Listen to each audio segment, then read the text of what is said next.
Muy buenas noches a todas y a todos ustedes, señoras legisladores, señores legisladores, ciudadana presidenta de la mesa directiva de este honorable Congreso, con su permiso. Yo quiero iniciar agradeciendo a todos y cada uno de ustedes por la disposición para que este ejercicio democrático, que es histórico, porque nunca antes en la historia de este país se había dado un diálogo de esta manera entre un representante del Ejecutivo Federal, mucho menos de un secretario de Gobernación, que es, entre otras tareas, el encargado de mantener la gobernabilidad y de construir con todos y cada uno de los actores un escenario de concordia, de respeto entre poderes. Y estoy aquí cumpliendo con una instrucción precisa del señor presidente de la República, quien nos ha dicho que hay que buscar siempre construir los consensos, que es necesario para la buena marcha del país que haya cordura política y que más allá de las diferencias ideológicas de formación que sin duda existen en un régimen democrático, pues haya respeto y se anteponga el interés general. Y hacer también un reconocimiento al señor gobernador constitucional del Estado, nuestro amigo Mauricio Curi, a quien nos une una relación de amistad, de respeto, y con quien el gobierno federal ha podido conciliar, construir en beneficio desde luego de Querétaro y del país. Entonces hago aquí un público reconocimiento a la labor de Mauricio Curi como gobernador constitucional del Estado. Y bueno, pues para nadie es un secreto que Querétaro es un estado que cuenta con buenos números en materia de seguridad pública. Hay algunos puntos que desde luego ocupan y preocupan, y si ocupan y preocupan al gobernador del estado y a los queretanos, pues ocupan y preocupan al presidente de la República y al gobierno federal. Por eso nuevamente reconozco la buena voluntad de diálogo del gobernador Mauricio Curi. Es un tema tan serio como la seguridad de las familias, pues es importante dejar a un lado las diferencias partidistas y las líneas nacionales y respaldar la enorme confianza que las y los queretanos depositan en la Guardia Nacional y en las Fuerzas Armadas. El área metropolitana de Querétaro es sin duda alguna una de las zonas urbanas de más rápido crecimiento poblacional en el país. Por eso es muy importante dejar sólidos pilares, sólidas bases para garantizar la tranquilidad y la paz de las familias que aquí habitan. Es objetivo común la construcción del bien común de toda sociedad.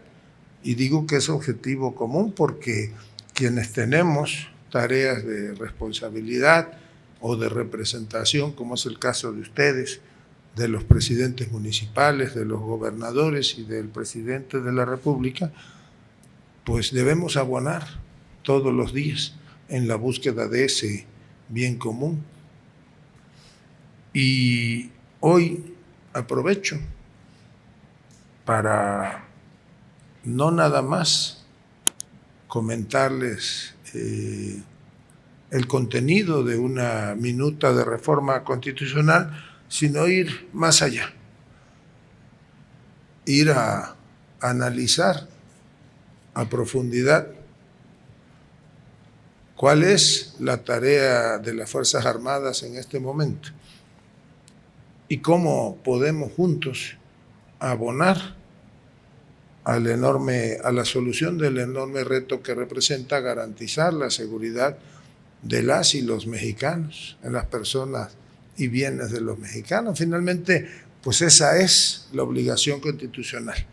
Y en el caso del diálogo con ustedes, el señor presidente de la República reconoce que son parte fundamental del entramado de la vida pública del país, los congresos locales.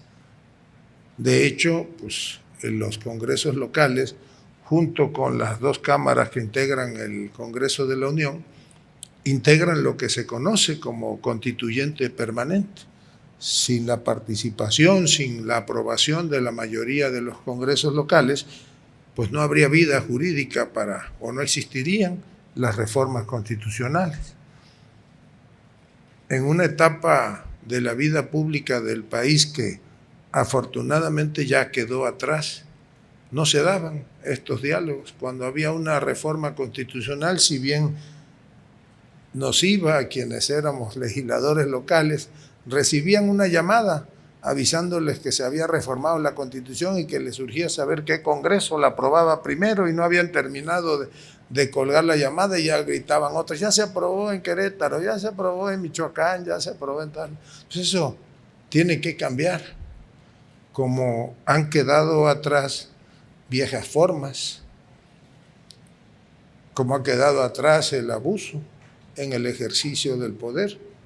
Este México ya no es el de las oscuras noches del 68, del 70, de la represión a los campesinos, a los indígenas, a los mineros, a los ferrocarrileros, a los médicos.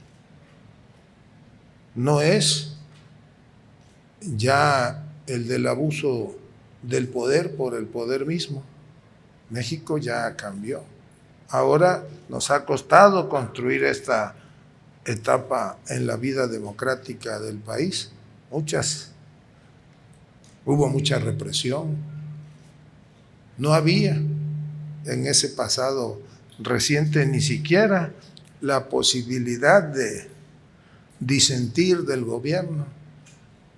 Los que lo hacían, pues la mayoría o la totalidad fueron perseguidos, fueron detenidos. Así se evitaba la libre manifestación de las ideas. Ahora es distinto. El gobierno del presidente López Obrador, que es el presidente de todos los mexicanos, ha tomado la decisión de construir de otra manera. Nunca más habrá represión en este país, ni por política, ni por las ideas. Ya, eso ya quedó atrás. Hoy tenemos unas Fuerzas Armadas que constitucionalmente están auxiliando en la prestación o en las tareas de seguridad pública, tareas que, por cierto, primigeniamente corresponden a los municipios y a los estados. Pero el presidente de la República entiende que nosotros no podemos dejar solos a los municipios y a los estados. Se pudrió, desafortunadamente, como muchas otras cosas en el país, en el pasado régimen, el noble ejercicio de la prestación de las tareas de seguridad pública. Para nadie es un secreto que un poco más del 35% de los municipios del país no tienen policías, y que en los estados, en la mayoría de los estados, tenemos todavía problemas con las corporaciones policíacas estatales. Y no se nos olvide que hay estados donde quienes llegaron a los cargos de elección popular y de representación municipal, en parte fueron financiados por la organización criminal. Y cuando asumieron el cargo, pues decidieron entregar o abandonar la plaza y no están prestando servicios de seguridad pública. Ahora que estuvimos en Aguascalientes, pues la gobernadora me dice, oiga, pues ayúdenos porque se nos va a contaminar Aguascalientes, nada más de los estados, de los municipios colindantes de Zacatecas, de 6 municipios colindantes, 4 no tienen policía, y de Jalisco 2, y de Guanajuato pues también tenemos un problema. Pues eso fue lo que sucedió, y tampoco debemos de olvidar que muchos de esos presidentes municipales pues han sido amenazados y prefieren entregar la plaza o abandonarla antes de poner en riesgo su vida. Luego entonces estamos en gran parte del país ante la ausencia de la autoridad encargada de prestar las tareas de seguridad pública. Y cuando algo así sucede, pues el Estado debe de recurrir, porque no es un asunto, como dicen algunos, nada más de seguridad pública. El Estado tiene la obligación de prestar las tareas de seguridad pública y servirles a todos por igual. Por eso en el 2019 se tomó la decisión de crear la Guardia Nacional y de que las Fuerzas Armadas, la Fuerza Armada Permanente, estuviese constitucionalmente autorizada a prestar esas tareas. Se convino y así se aprobó en la reforma constitucional que dio origen a la Guardia, que el plazo para ejercer tareas de seguridad pública para las Fuerzas Armadas fenecía en marzo del 2024. Afortunadamente, y digo afortunadamente, porque de entrada el 84% de los mexicanos están de acuerdo en que las Fuerzas Armadas sigan prestando tareas de seguridad pública. Y surgió la iniciativa de reforma de este quinto transitorio de una diputada del PRI, Yolanda de la Torre, quien propuso la modificación nada más en cuanto al plazo. Algunos dicen, oigan, ¿y por qué no esperaron hasta el 24 para ir a modificar, a proponer la modificación de la Constitución? ¿Qué tanta prisa les corre? No, pues no nos corre prisa, pero es un asunto incluso, pues es una decisión política que había que tomar. Pues para nadie es un secreto que en marzo del 2024 no se hubiese podido construir ningún consenso.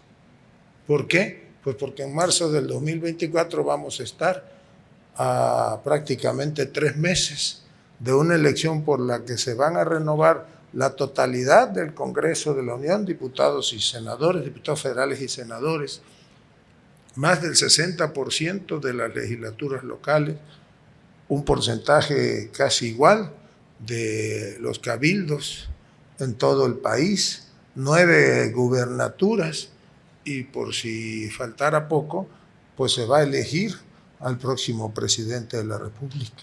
Entonces, pues los mexicanos hubiéramos estado inmersos en un proceso electoral que impediría la construcción de esos consensos. Por eso nosotros aceptamos la propuesta de intentar construir un acuerdo político con la fracción parlamentaria del Partido Revolucionario Institucional.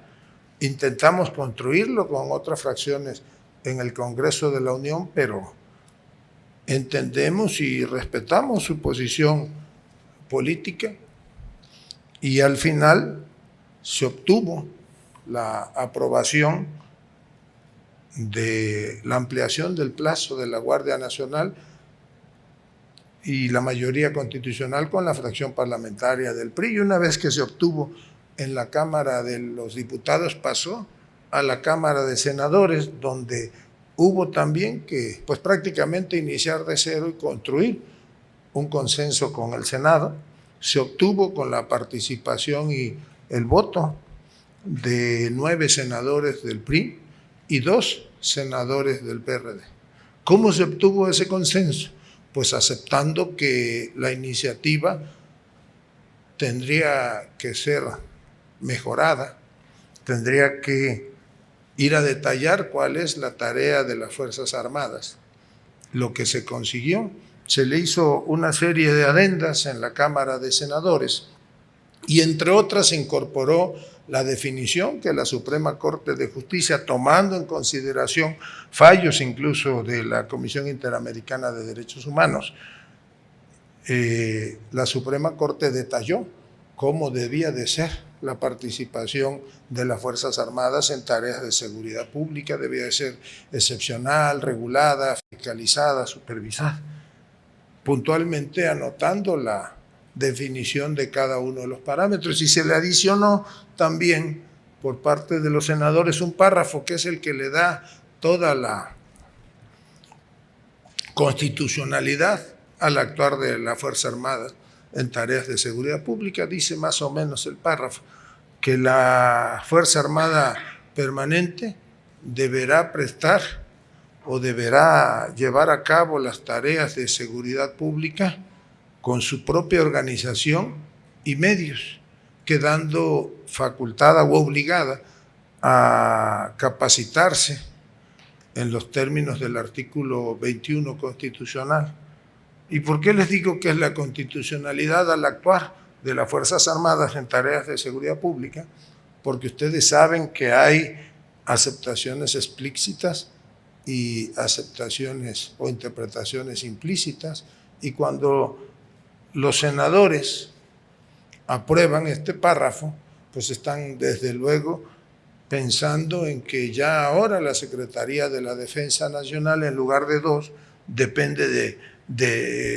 tiene 3 ejes: el Ejército Mexicano y la Fuerza Aérea, y el tercero es ya la Guardia Nacional, porque con la modificación que se hizo a la Ley Orgánica de la Administración Pública Federal, a la Ley del Ejército y Fuerza Aérea Mexicana, incluso a la Ley de Ascensos de las Fuerzas Armadas, pues ya se incorpora a la Guardia Nacional como un ente bajo el mando de la Secretaría de la Defensa Nacional. Esa es la organización a la que se refiere la reforma constitucional, adicionándole los medios. ¿Cuáles son los medios de los que dispone la Secretaría de la Defensa Nacional? Pues el personal humano, los recursos financieros, administrativos de los que dispone. Entonces, pues está plenamente validada desde el punto de vista constitucional el actuar de nuestras Fuerzas Armadas en tareas de seguridad pública. Ahora bien, se incorporan elementos como el reconocimiento al respeto a los derechos humanos que debe de mantener las Fuerzas Armadas en la prestación de las tareas de seguridad pública. Dice que se reconocen y que se tiene que hacer estas tareas respetando los derechos humanos tutelados por la Constitución, pero también aquellos que sean derivados de tratados internacionales que nuestro país haya suscrito y que no contrapongan la constitucionalidad. Y se le adiciona también el respeto a las tradiciones, a nuestros pueblos originarios, a las culturas indígenas y afromexicanas. Y adicionalmente, pues se establece ya un cronograma en el cual se crea una comisión bicameral que será la encargada de ir vigilando que los municipios, los estados y desde luego el gobierno federal cumplan con la tarea de ir formando e incorporando policías civiles que vayan paulatinamente pues sustituyendo a los elementos de las Fuerzas Armadas, de la Fuerza Armada Permanente o de la Guardia Nacional en las tareas. Pero eso no lo podemos hacer a corto plazo. Capacitar reclutar, capacitar, organizar a un promedio de 100 policías municipales, pues nos lleva prácticamente 2 años, 3 o 4 meses si bien va, para reclutar. 1 año, que es el tiempo mínimo de capacitación en cualquier academia o instituto de policía de las 32 que hay en el país, y después 3 o 4 meses adicionales para la presentación y aprobación de los exámenes de control de confianza. Por eso tiene que irse fortaleciendo la tarea de las policías civiles y van a ir sustituyendo parcialmente.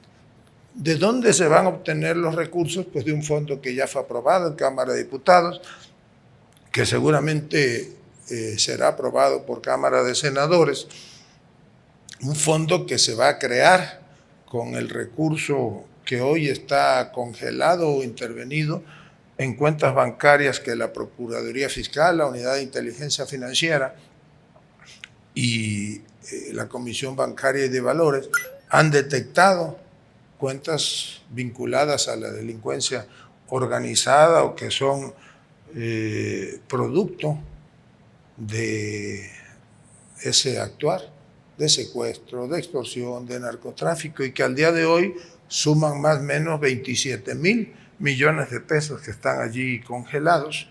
Ahora se autoriza a que ese recurso pase a la Tesorería de la Federación, y la Tesorería de la Federación estará obligado a entregar el 45% de ese recurso a las Fuerzas Armadas para que lo apliquen en la capacitación y en tareas propias de la seguridad pública.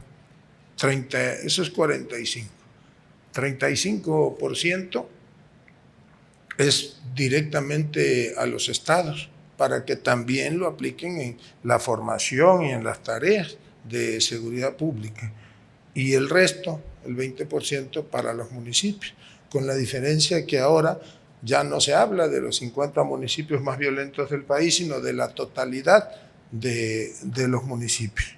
Para tener acceso a esos fondos, pues ahora sí los estados y los municipios deben de presentar un reporte y un proyecto de carácter semestral, lo que no se había hecho porque en la reforma constitucional se imponía la obligación, imponía entre comillas, de presentar un informe anual para que de ahí se derivaran, pero digamos que elegantemente, sobre pretexto de la pandemia, pues ningún, salvo un estado, presentó en 2020 este informe.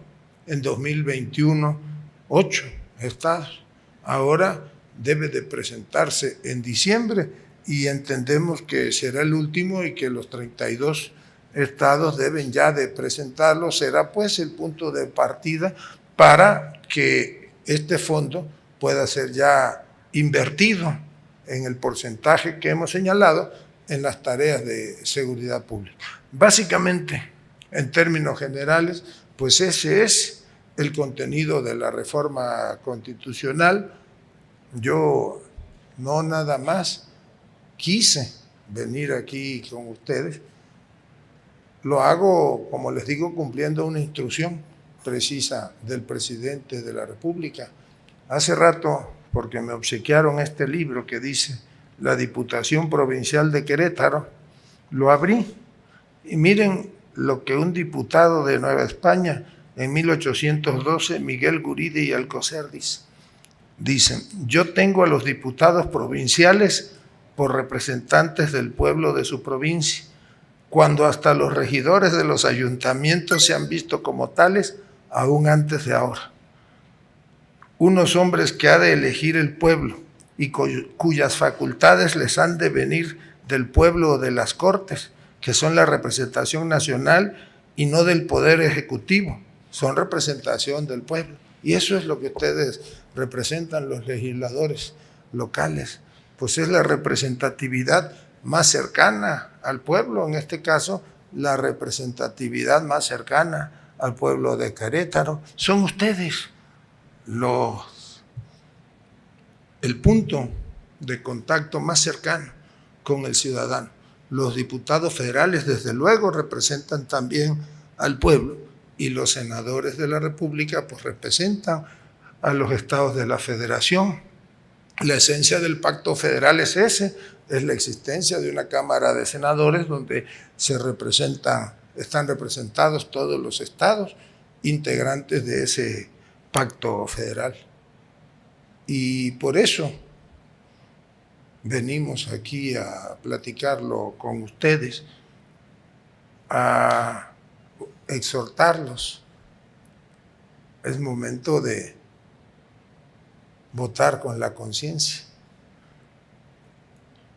Es momento de apoyar la tarea de nuestras Fuerzas Armadas en materia de seguridad pública. Miren, en todos los congresos del Estado hay unas letras de oro como estas. Ahí está, en letras de oro, el Ejército Mexicano y la Fuerza Aérea Mexicana. Es el primer estado, y pues ya me aprecio de haber tenido oportunidad de estar en todos los congresos del país. Es el primer estado donde no se inscribe en letras de oro el complemento. Esas letras de oro en honor del Ejército Mexicano pues fueron colocadas en todos los congresos del país y en el Congreso de la Unión en el 2013, que se cumplía el centenario de la creación del Ejército Mexicano, que fue creado en Piedras Negras, Coahuila.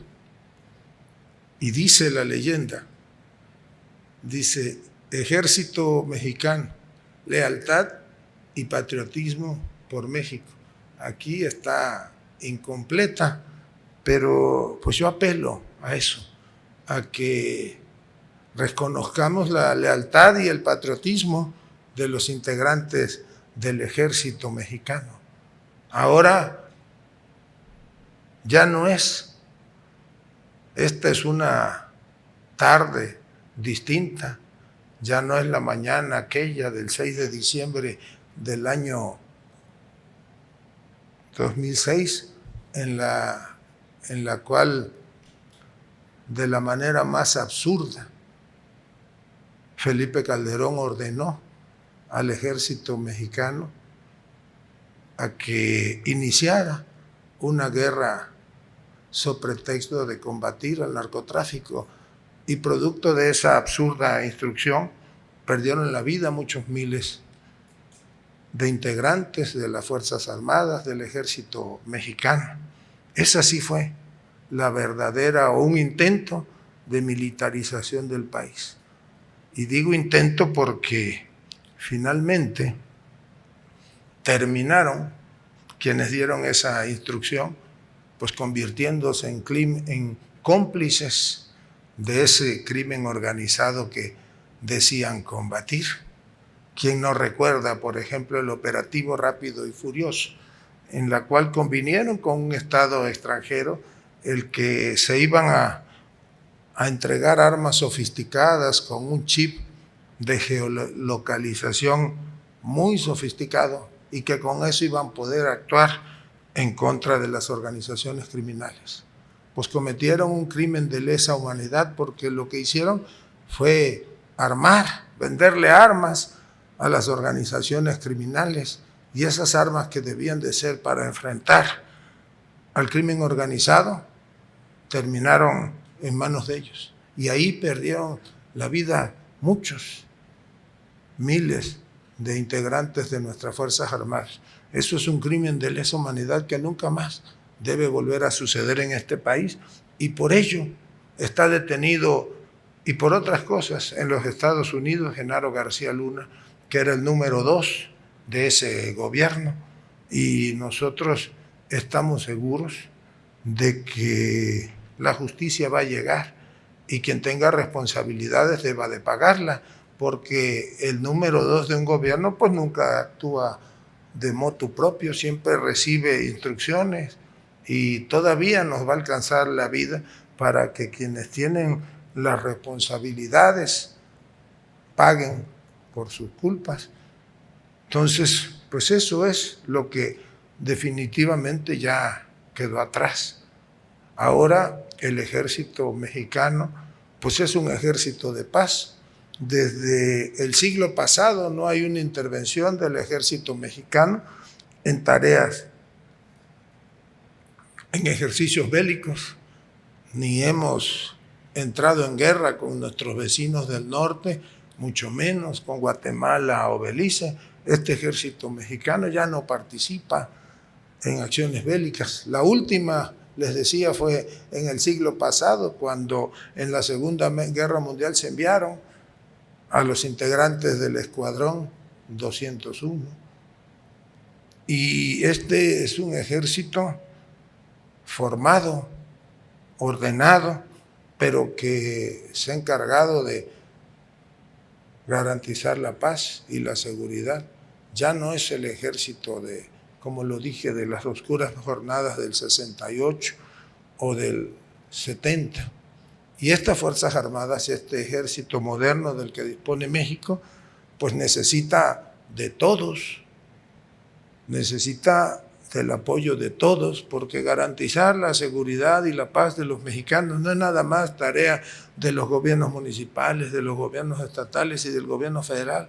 Es una tarea de la sociedad en su conjunto y necesitamos de todos, de los legisladores locales, de los congresos locales, desde luego, pero necesitamos que ese respaldo popular de un poco más del 80% se vea reflejado y que participen en esta tarea la sociedad al completo y que las iglesias hagan su parte y que las organizaciones civiles hagan su parte, que las organizaciones empresariales lo hagan, que el sector educativo, todos debemos estar unidos en esta tarea común que es la de recuperar y garantizar la seguridad y la paz de todos los mexicanos. Yo por eso estoy aquí esta noche, pues haciéndoles un llamado a votar en conciencia.